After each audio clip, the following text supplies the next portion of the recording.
안녕하세요. 세종 몽땅 부동산 대표 정진숙. 네, 리치드리머 부동산 대표 민경환입니다. 와, 제가 요즘에 잘 나가시는 분을 섭외하느라 용 썼습니다.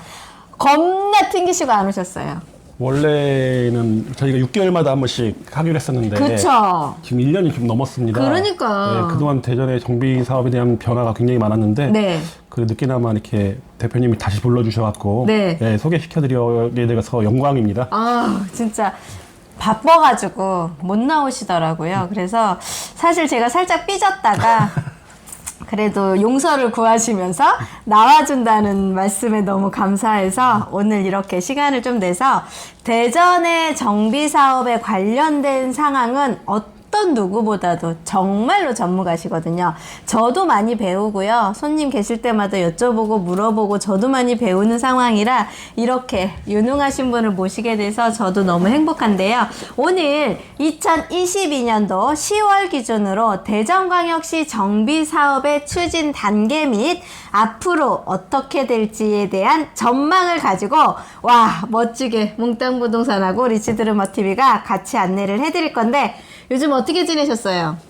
재개발 재건축이 네. 세종도 아파트 가격이 많이 떨어졌죠. 그쵸, 가격이 좀 떨어졌죠. 대전 재개발 재건축도 많이 좀 하락하는 추세고요. 아, 하락해요? 네. 하락세가 본격화됐다고 말씀드리긴 좀 어렵지만은 네. 상승세는 멈춘 게 확실하고요. 아. 거래가 되는 물건 자체가 네. 이제 또 흔히 나오는 금매 부분만이 되다 보니까 네. 우선적으로 높은 금리하고 네. 그리고 이제 심리적인 요인이 워낙 겹쳐 있다 보니까 매수하려고 하는 분들이 확실히 적어지긴 적어졌습니다. 근데 지금이 대전이 조정 대상 지역이 풀리면서 그쵸. 한 1주택을 갖고 있는 분이 1주택을 또 취득할 때 네. 취득세 중과 부분이 없어지다 그쵸. 보니까 투자로 접근하는 방법은 나쁘지 않은 것 같고 오, 좋죠. 그리고 우선적으로 재개발 재건축 구역들이 대부분 보시면 입지가 괜찮은 곳들이 맞습니다. 많습니다. 그런 곳에 앞으로 세워질 아파트를 상상하면서 매수를 들어오는 거 그리고 입지 좀 많이 보시고 하면서 들어오는 방법 제가 지금 추천드리고 있고요. 네. 세종 분들 같은 경우는 여기가 아직도 조정 대상 지역이잖아요. 그렇죠. 하지만 비조정인 대전하고 세종은 주택 부분에서는 대체제이자 보완제 역할을 지금 하고 그쵸, 있는데 맞습니다. 그러다 보니까 세종의 1주택을 갖고 있는 분이 대전의 투자, 재개발, 재건축 투자가 지금까지는 좀 어려웠습니다. 취득세가 맞습니다. 보통 막 3천, 4천, 5천 나오니까. 맞아, 너무 비쌌어. 그런데 이제는 그런 부분이 이제 1주택자 같은 경우는 중과가 없다 보니까 1에서 3%만 내면 되다 보니까 조금 네. 세종 분들 입장에서는 좀 쉬워지지 않았나. 맞습니다. 제가 생각해도 세종에 2주택을 취득하게 되면 아직까지는 8%거든요. 그러다 보니까 대전에 재개발 재건축 같은 경우는 신축 아파트로 내가 구축을 해서 신축으로 바꿀 수 있는 기회가 만들어진다 보면 저 같은 경우는 금액적인 부분에서 조금 고려를 해서 나 때는 저희 세대는 집을 했으니까 괜찮아. 저희 밑에 자녀분들한테는 아파트 분양대구보다도 조금 낮은 금액으로 진행이 될 수 있는 지역들도 있고 재개발 재건축이나 정비사업에 그다음 빌라라든가 이제 이런 쪽으로 들어가다 보니까 아무래도 투자 금액적인 부분에서의 약간 아파트 일반적인 뭐 9, 8억, 9억대, 10억대보다는 조금 양호하니까 그죠? 자녀들한테 좀 물려주면서 자녀들이 사서 이 돈을 만들어서 이걸 집으로 전환을 하는 방법의 재테크 수단으로 저는 많은 분들한테 추천을 해드렸던 것 같아요. 근데 저 또한 그렇게 하고 싶어 하고 있고 그래서 정비사업이 지금 조정이 대전이 해지되면서 취득세 중과 유예가 됐고 그 다음에 이제 기본적인 상황에서 대출이라든가 그 다음에 청약이라든가 이런 부분에서 조금 많이 풀려서 호재가 될까 싶었으나 아직까지는 사실은 그쵸? 시장에서 반응도가 별로 없는 것 같아서 지금 현재 상황에서는 어쨌든 어떠한 방법으로 투자를 할지를 고민을 해보신다고 하면 저 또한 대전에 있는 재건축 재개발 지역을 말씀을 드려보고 싶습니다. 와, 해제 멋집니다. 대전 축하드려요. 대전이 투기활지구가 해제된 이후에 네. 3개월이 채 안 돼서 맞습니다. 조정대상 지역까지 해제했습니다. 그만큼 대전 부동산 시장이 안 좋았다는 걸 또 따로 의미하는 거잖아요. 그쵸. 많이 떨어졌기 때문에 그쵸. 해제가 되는 거고 물론 뭐 지방이 전체가 같이 해제가 되면서 네. 대전도 그 그런 거를 혜택을 누린 거라고 볼 수도 있습니다. 하지만 이제 이렇게 투기하고 조정이 해제가 되면서 네. 재개발 재건축에 대한 건 모두 이제 규제가 풀렸습니다. 그렇죠. 전체가 풀려 있고 네. 그러다 보니까 아까 말씀하신 것처럼 이제 일반 분양가가 대전이 세종보다 높아요. 그쵸. 여기는 분양가 상한제가 적용되는 맞습니다. 곳이잖아요. 그래서 낮아요. 그러다 보니까 여기 낮고 네. 대전이 좀 높은 편인데 네. 대전에 지금 웬만한 재개발, 재건축 구역에 물건을 사시게 되면 네. 일반 분양가보다 낮습니다. 그쵸. 예전에는 저희가 상담을 받으러 오면 고객분들이 충분히 청약 당첨의 기회가 되는 분들이라면 청약을 먼저 해보시고 그렇죠. 안 되시면 재개발 재건축 그쵸. 오십시오 했는데 네. 지금 일반 분양가가 너무 높아졌고 네. 그리고 재개발 재건축의 가격이 낮아지면서 네. 이제 전체적으로 신축 아파트를 분양받는 총 비용은 그쵸. 네, 재개발 재건축이 더 낮아졌습니다. 그러니까 지금은 일치하는 분양보다는 입지 좋은 재개발 재건축으로 들어가시라고 말씀드리는 편이고요. 네. 그리고 대전이 또 이제 소규모 주택정비관리지역이라고 많이 들어보셨죠? 네네네네. 서울특별시에서는 모아타운, 모아주택으로 얘기하는 곳이 대전에 6곳이 있습니다. 네. 그 중에 3곳은 네. 구역으로 지정이 됐고, 네. 3곳은 이제 후보지로 되어 있는데, 이런 곳들이 굉장히 큰 장점이 있는 게, 네. 대전 같은 경우는 이제 건폐율이나 용적률이 한계가 있잖아요. 네네네. 근데 용적률을 한계를 풀어줍니다. 조례를 뛰어넘는 용적률을 주다 보니까 소규모 주택정비관리지역, 모아주택에 대한 투자도 나쁘지 않을 것으로 보이고요. 물론 뭐 취득세 중과, 양도세 중과, 보유세 뭐 중과가 배제된다는 것들도 뭐 큰 장점이죠. 그렇죠. 너무 크다. 저희 대전 무지 부러워했습니다. 조정 해제. 그래도 아주 지방에서는 세종이죠. 아유, 제가 얼마 전에 유튜브 댓글에 어떤 분이 뭐라고 다루셨냐면 너무 비싸, 대전 살 거야. 그런 분들 계셨습니다. 상대적으로 대전이 더 아니 세종이 싸 보이는 것 같아요. 요즘은. 그렇죠. 요즘은 세종이 더 싼데도 불구하시고 그분이 그렇게 댓글을 다시더라고요. 그래가지고서 부동산 잘 모르시는 분 같은데. 모르겠습니다. 그래서 어쨌든 지금 대전도 입지에 따라 아마 가격이 다 틀리기는 하는데 이렇게 이제 아이들 앞으로 왜냐면 자녀들이 투기과열지구나 조정대상 지역에 들어오게 되면은 부모가 주택이 있으면 자녀 명의로 주택을 취득하는 게 중과잖아요. 그렇죠. 소득이 없는 20대 이상이 되는 분들한테 들어간다면 중과이기 때문에 많은 분들이 고민을 하고 주민등록을 분리를 해놨어도 소득이 없는 자녀가 있으면 명의로 뭘 할 수가 없었거든요. 그렇죠. 근데 지금 대전은 가능하잖아요. 가능하죠. 얼마든지 가능하기 때문에 지금 현재 상황에서 해제된 구역에서 이렇게 입지가 좋은 데는 무조건 들어가서 신축으로 들어가야 될 거라고 봐요. 근데 많은 분들이 얘기하는 것 중에 첫 번째가 뭐가 있냐면 뭐 금리가 올라서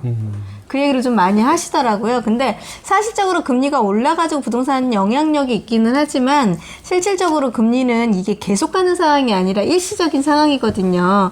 그러니까 그 일시적인 상황에서 내가 어떻게 대처할 수 있는 방안만 만들어진다고 하면 그 영향이 많이 없어 보이는데 어떻게 생각하세요, 대표님은? 저는 금리가 올라가는 부분에 있어서 네. 너무 급격하게 오르니까 그리고 네. 이게 끝이 아니라고 생각하는 사람들이 많다 보니까 그래요? 심리가 더 위축되는 것 같아요. 제가 봤을 때 예전에 막 네. 오를 때는 싸다고 생각했던 가격이 네. 떨어지기 시작하니까 너무 비싸게 느껴지는 거. 그러니까. 네, 이런 심리적인 요인이 굉장히 큰데 그쵸. 말씀드린 것처럼 내 집을 마련할 수 있는 기회가 네. 뭐 청약도 있을 테고 뭐 증여를 받을 수도 있을 테고 상속받을 수 있고 재개발 재건축을 살 수도 있는데 네. 그 중에서 뭐 증여는 뭐 부모님이 돈이 많으면 가능하겠고 상속은 내가 원해서 하는 건 아니고 그리고 재개발 재건축으로 투자가 지금은 분양가보다 더 저렴한 가격에 할 수 있다 보니까 네. 제가 볼 때는 그리고 또 가액도 높지 않아요. 그러니까 자녀분들 사줄 때 증여가액이 그렇게 크지 않단 말이에요. 그쵸. 그러니까 그런 부분에서도 굉장히 유리하지 않나라는 생각이 듭니다. 저도 그렇게 지금 그렇게 생각을 하고 저희 아이들한테 집을 내가 사줄 수 있는 방안이 내가 막 몇 억씩 몇십억씩 물려줄 수 있는 상황은 아니거든요. 그러면 제가 도움을 줄 수 있는 게 KK 몇천일 텐데 그 몇천이든 몇 억이든 조금 작은 금액으로 아이들한테 집을 살 수 있는 희망을 주고 아이 앞으로 뭔가가 이렇게 집이 진행이 될 수 있다는 생각을 하면 아이들 자체도 굉장히 행복해할 것 같다는 생각이 들고 우리 자녀들이 이제 과연 앞으로 다음 시내에 들어가서 집을 어떻게 살지 저도 사실은 그게 제일 고민이었었는데 저는 이거 효과를 굉장히 누려보면 좋을 것 같다고 생각을 좀 하거든요. 그래서 오늘 특히 여기 제가 민 대표님을 모시고 싶은 게 사실적으로 자녀들한테 합법적으로 증여를 해줘 가면서 아이들 앞으로 집을 사줄 수 있는 기회가 여기 얼마든지 널려있다는 걸 한번 안내를 해드리고 싶기도 하거든요. 네, 지금 제가 봤을 때 괜찮은 구역들은 어디냐면 네. 대전도 이제 구역마다 입지마다 나중에는 옥석이 가려진다고 생각이 돼요. 그렇죠. 그러니까 입지가 안 좋은 곳 가격만 저렴하다고 해갖고 재개발 재건축 구역에 투자를 들어가는 것보다는 네. 그거보다 조금 더 비싸긴 하지만은 나중에 상승 가치가 훨씬 높은 것들이 있어요. 그런 곳들을 이따가 제가 말씀을 좀 드릴 텐데 네. 그런 곳들로 들어가시는 걸 추천드리는데 그런 구역들도 대부분 제가 봤을 때 금매 기준 30% 고점 기준으로 30% 이상 빠진 것 같아요. 무조건 사야 되겠네요. 아파트 가격하고 비슷하게 가는 것 같아요. 그러다 보니 그렇다고 하더라도 이제 아파트 가격은 워낙에 금액이 크다 보니까 뭐 30% 빠지면 뭐 2억이 빠지는 거고 3억이 빠지는 거고 이런데 재개발 재건축은 뭐 몇천 이 정도 빠졌다고 그렇죠. 보시면 되고요. 시간에 투자하는 젊은 분들한테는 상당히 매력적이에요. 그렇죠. 그러니까 제가 그래서 자녀를 딱 꼭 집어 얘기를 하는 거예요. 맞아요. 젊으신 자녀분들, 지금 소득이 증빙이 안 되고 이제 소득이 조금씩 일어나는 분들, 그런 분들한테 제가 강추를 해드리고 싶다는 거를 말씀을 더 드리는데, 오늘 대전의 경기 변화 역시 난 조정 해제 너무 좋겠다 생각은. 여기 투기가 해지고 해제됐잖아요. 아, 답이 없어요 아직. 저희 세종이 정비 사업이 없는데 이게 투기가 해지고 해제가 무슨 의미가 있을까요? 그러니까요. 그래서 지금 제가 많이 하는데 오늘 정비 사업에 관련된 이야기를 좀 해드려 볼 건데, 서구 정비 단계별 지역을 한번 좀 안내를 좀 해줘 보세요. 대표님 네. 지금 정리해 오신 자료 좀 얘기 좀 해줘 보십시오. 지금 색깔이 좀 틀린 게 있습니다. 하얀색 네. 바탕이 아니라 네. 약간 푸른스름한 바탕에 있는 그러네요. 녹색 바탕에 있는 게 뭐냐면 네. 정 대표님하고 예전에 저희가 하면서 했을 때하고 단계가 좀 틀려진 곳들입니다. 오. 보시면 관리처분인가 났던 곳들은 뭐 스몰이샘 용문 1, 2, 3 착공에 들어갔습니다. 아직 네. 분양이 안 돼서 그렇지 네. 착공에 들어갔고 그거 진짜 저기 언제 한대요? 용문 1, 2, 3은 제가 볼 때 네. 10월에는 무조건 하는데 네. 지금 1,805만 원, 1,802만 원 나왔나요? 허그에서 나왔는데 84 기준으로는 평당 1,850만 원 될 것 같아요. 아, 2,000원 안 되는구나. 그렇게 하면 확장 포함, 옵션 포함하면 2,000이 되겠죠. 그리고 숭어리샘 같은 경우는 이제 후분양인데 여기도 이제 고민이 많을 거예요. 지금 분양에 대한 대전에 미분양이 지금 발생하고 있잖아요. 네네네. 그러다 보면서 좋은 시절을 좀 놓친 그렇죠. 격이 좀 되지 않았나. 그렇죠. 이제 높은 가격 받고 분양을 한다고 해도 이 가격으로 분양을 100% 하느냐. 허구 규제는 피했지만은 시장의 규제를 피하지 못했잖아요. 그렇죠. 이제 시장에서 얼마나 숭어리샘의 가격을 인정을 하느냐에 따라 갖고 완판이 되느냐 안 되느냐가 결정될 것 같은데 네. 제가 볼 때는 너무 높은 가격 나오면 미분양 나올 수도 있다는 생각을 하고요. 그렇죠. 대전에서 지금 집값이 한동안 오르기는 했었지만 저금액대를 봐줘줄 수 있는 지역적인 부분도 있고 사람들이 그렇게 많지는 않을 수도 그렇죠. 있다는 생각이 들어요. 분양받는 사람들이 뭐 대부분 그치. 아주 뭐 그냥 뭐 신축으로 갈아타고 싶어 하는 분들도 계시겠지만은 우선적으로 대전 같은 자금력이. 경우도 추첨제도 75%가 무주택 세대주한테 먼저 가잖아요. 그렇죠. 그러다 보니까 집이 없는 분들이 얼마나 현금을 많이 갖고 있겠어요. 대출도 한계가 있다 보니까 그러다 보니까 이제 대전 분양 시장도 금액을 조심하지 않으면 미분양이 생길 거라고 저는 생각이 되고요. 그렇죠. 지금 눈에 보이잖아요. 찍으셨잖아요. 월평동. 월평동. 미분양 볼 거라고 딱 그때 우리 한번 찍을 때 얘기하셨었잖아.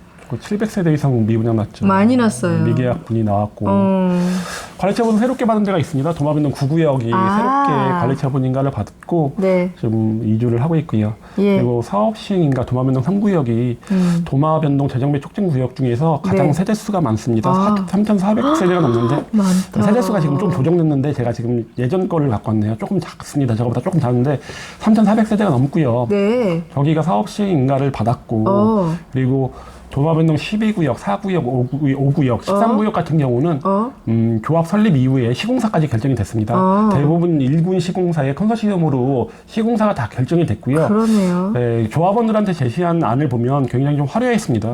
여러 가지 조합원 혜택들이 굉장히 우수했고요. 네. 그리고 또 조합원들이 자기들한테 찍어달라고 요구를 하는 거잖아요. 물론 뭐 조합원들 비용을 나중에 완공 시 다 100% 주는 건 말할 것도 없고 여러 가지 옵션들도 상당히 좋았고요.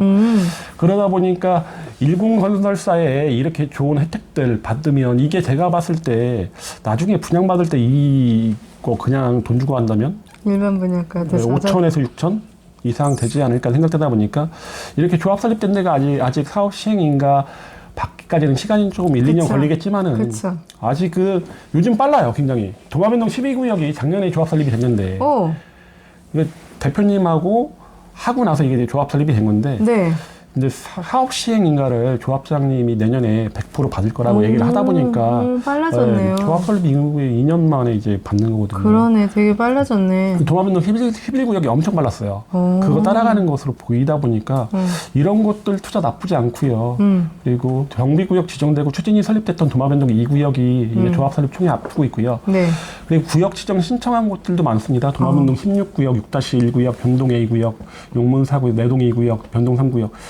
처음 들어보신 것도 많을 거예요. 지금 맞아. 대표님하고 저하고 처음 찍을 때는 이런 구역들이 없었던 구역들이 맞아요. 많아요. 새롭게 다 나왔고 벌써 구역 지정을 신청한 구역들이 굉장히 와. 많고 동의서를 진구하고 있는 뭐 가장동 재개발 구역이라든가 도마동 A구역 등도 있습니다. 이런 구역들이 굉장히 이제 재개발들이 많아지는데 다 성공할 것이냐? 저는 또 그렇지는 않을 거라고 생각이 돼요. 왜냐면 입지가 안 좋은 것들은 그런 것들은 조금 쉽지 않을 것으로 보이는데 네, 거기서 이제 입지의 옥석을 가려내는 게 가장 중요한 사항이겠네요. 그럼요. 용문 1, 2, 3 구역하고 숭어리 샘을 왜 이렇게 많이 쳐줬냐, 왜 1급지로 받냐고 생각을 한다면 우선 둔산동의 대체제가 됐다는 거죠. 그렇죠. 네, 그리고 용문 1, 2, 3 구역 같은 경우는 확실하게 그 둔산공과 같은 중학교 학교권을 사용한다는 게 가장 큰 장점이었고, 그쵸. 이게 근데 장점과 단점이 공존하는 것 같아요. 맞습니다. 너무 멀어요. 맞죠. 멀어갖고 단점이고 같이 사용한다는 건 장점인데 그런 것들 때문에 이 두 구역에 대한 관심이 굉장히 많았는데 네.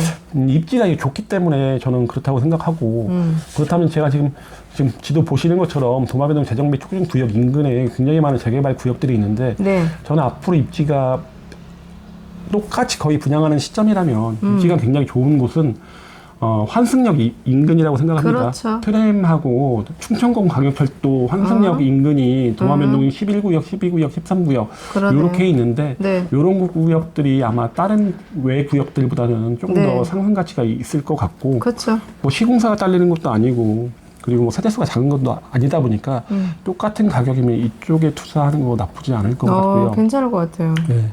도마변동 4구역, 5구역들도 다 나쁘지 않지만은 뭐 괜찮습니다. 뭐 나쁘지 않지만은 아무래도 이쪽보다는 나중에 교통 입지에서는 좀 떨어지지 않을까. 천변뷰가 가능한 장점은 있지만은 네. 교통이 더 나을 것 같아요. 제가 그러네요. 봤을 때. 그럼 도마도 변동 쪽에서도 굉장히 메리트가 있고 지금 현재 상황 교통 여건도 되게 좋아지고 그러면 우리 이번에 중구는 잠깐 쉬었다가 다시 안내해 드려 보겠습니다. 예. 두 번에 나눠서 찍으시려고? 뭐 3번에 찍든 4번에 찍든 많이 찍고 가. 그러면 계속 올려놓으면 나는 좋잖아. 매일 걸어놓으면. 안 해도 되네. 며칠 동안 쉬셔야 되겠네.